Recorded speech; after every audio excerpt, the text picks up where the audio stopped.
سوف نحيا هنا سوف يحلو النغم. Dampak akibat dari orang lupa dengan kematian adalah takasulanil ibadah, malas beribadah. Ini tiga hal kalau orang jarang ingat kematian. Pertama, ya, adalah menunda taubat. Yang kedua adalah tidak pernah puas dengan dunia, dan yang ketiga adalah malas beribadah. Kenapa sih kita malas beribadah? Karena kita merasa kita enggak bakalan mati.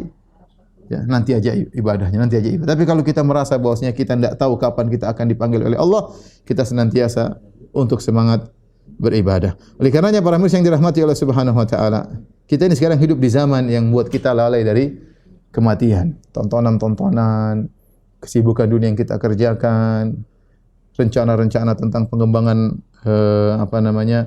proyek dan yang lainnya. Ini semua hal-hal kalau kita tidak dampingi dengan mengaji, dengan baca Al-Qur'an, dengan mendengar nasihat, kita akan terbawa ya.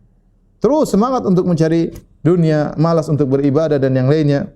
Ya, kenapa? Karena kita jarang mengingat kematian. Oleh karenanya, ya, Nabi menganjurkan kita untuk ya ziarah kubur, zurul kubur fa innaha tudzakirukumul akhirah.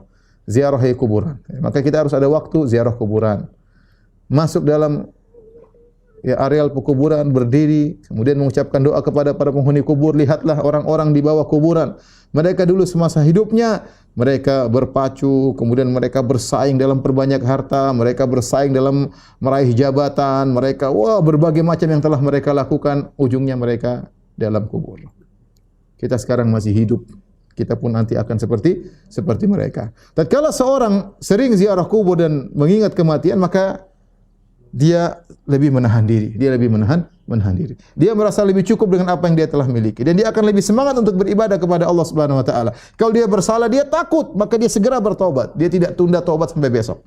Tidak ada yang jamin bahwasanya dia akan hidup sampai hari ini sampai selesai. Maka begitu dia bersalah, dia segera bertobat kepada Allah Subhanahu wa taala. Makanya kita sering dengar pengajian, kemudian kita sering ziarah kubur. Kemudian Al-Imam Al-Qurtubi mengatakan kalau bisa menghadiri orang tatkala sedang sakaratul maut, itu di antara hal yang sangat ya memberi kesembuhan bagi penyakit hati kita yang penuh dengan kotoran. Lihat orang sedang sakaratul maut, nanti kita seperti itu.